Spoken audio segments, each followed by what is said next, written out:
Hello बच्चों, आप सब कैसे हैं? आई होप आप सभी अच्छे होंगे और मस्त होंगे। आज हम अपनी क्लास में बहुत इम्पोर्टेंट टॉपिक डिस्कस करेंगे जिसका नाम सर्किल है, जिसे हिंदी में वृत्त भी कहते हैं। तो सबसे पहले उन सभी पॉइंट को जान लेते हैं जिनका उत्तर इस वीडियो के द्वारा हमें मिलेगा। नंबर 1, वृत्त क्या है? नंबर 2, केंद्र किसे कहते हैं? नंबर 3, त्रिज्या किसे कहते हैं? नंबर 4, व्यास किसे कहते हैं? नंबर 5, जीवा किसे कहते हैं? नंबर 6, चाप किसे कहते हैं? नंबर 7, परिधि किसे कहते हैं? नंबर 8, वृत्तखंड किसे कहते हैं? नंबर 9, त्रिज्याखंड किसे कहते हैं?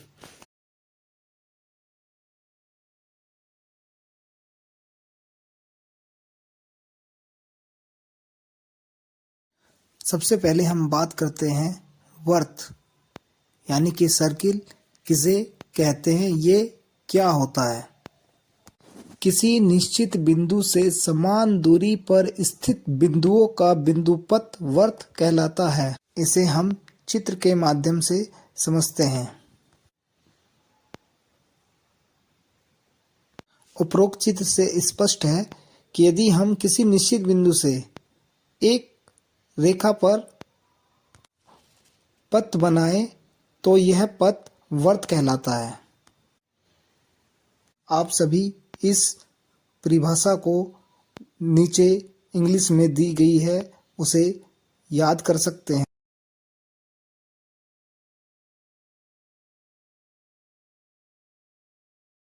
आइए अब हम बात करते हैं वृत्त के केंद्र या सेंटर ऑफ सर्किल।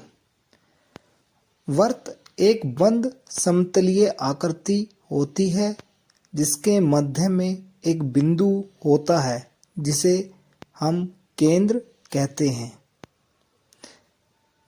जिसे हम चित्र के माध्यम से देखते हैं।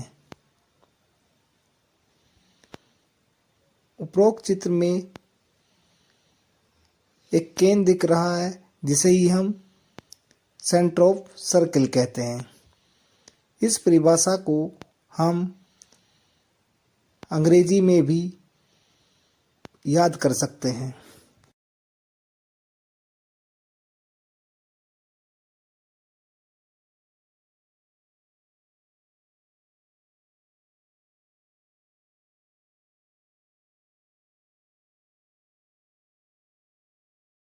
आइए अब बात करते हैं त्रिज्या यानी कि रेडियस।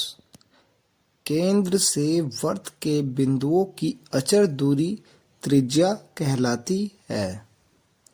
इसे हम चित्र के माध्यम से देख सकते हैं। इसमें पॉइंट O से बिंदु A तक की दूरी को हम त्रिज्या कहते हैं। इस परिभाषा को हम अंग्रेजी में भी याद कर सकते हैं।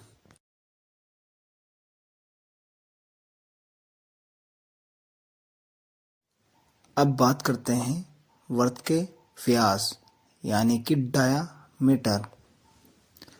वृत्त को दो बराबर भाग में बांटने वाली रेखा व्यास कहलाती है,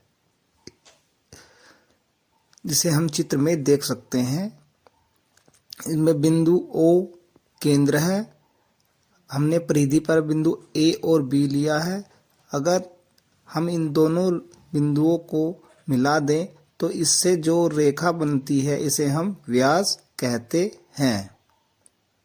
इस परिभाषा को हम अंग्रेजी में भी याद कर सकते हैं।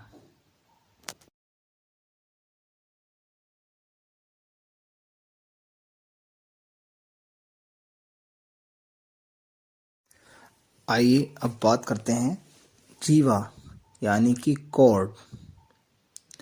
वृत्त पर स्थित किन्हीं दो बिंदुओं को मिलाने वाले रेखाखंड को वृत्त की जीवा कहते हैं। व्यास वृत्त की सबसे बड़ी जीवा होती है। इसे हम चित्र के माध्यम से समझते हैं। हमारी परिधि पर 6 बिंदु हैं। बिंदु ए बी, बिंदु बी एम एन, बिंदु क्यू आर। अगर हम इन सभी को मिला दें तो हम देखते हैं यह हमारे वर्त की जीवा बन जाती है। इस परिभाषा को हम अंग्रेजी में भी याद कर सकते हैं।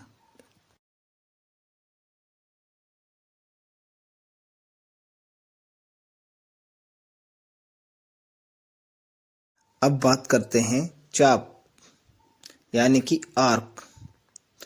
वर्त की परिधि के किसी एक छोटे भाग को चाप कहते हैं। इसे हम चित्र में देख सकते हैं। वर्त की परिधि पर 2 बिंदु M और P है जो लाल भाग से दर्शाए गए हैं।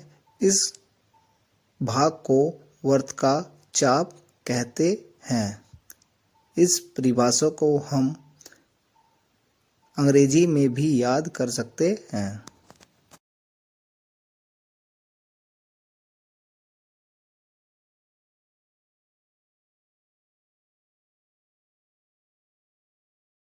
आइए अब बात करते हैं वर्त की परिधि। इंग्लिश में इसे कहते हैं सर्कमफेरेंस। वर्त के चारों ओर की दूरी को परिधि कहते हैं या वर्ताकार घेरे की लंबाई को उस वर्त की परिधि कहते हैं। इसे हम चित्र के माध्यम से देख सकते हैं। इस परिभाषा को हम अंग्रेजी में भी याद कर सकते हैं।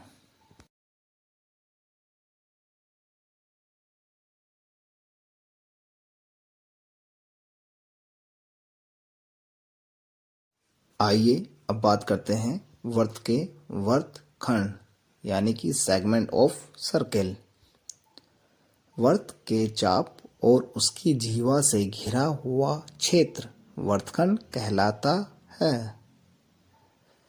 छोटे भाग को लघु वर्तखंड और बड़े भाग को दीर्घवर्तखंड कहते हैं। इस चीज को हम चित्र में भी देख सकते हैं। इस परिभाषा को हम अंग्रेजी में भी याद कर सकते हैं जो यहाँ दी गई है।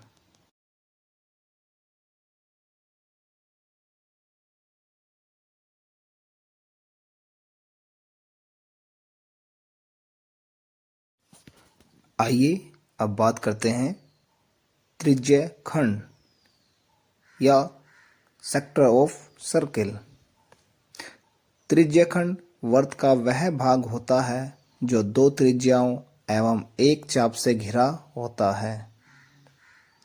जो छोटा भाग होता है वह छोटा त्रिज्य खंड कहलाता है एवं बड़ा भाग बड़ा त्रिज्य खंड कहलाता है। इसे हम चित्र के माध्यम से देख सकते हैं। इस परिभाषा को हम अंग्रेजी में भी याद कर सकते हैं। धन्यवाद।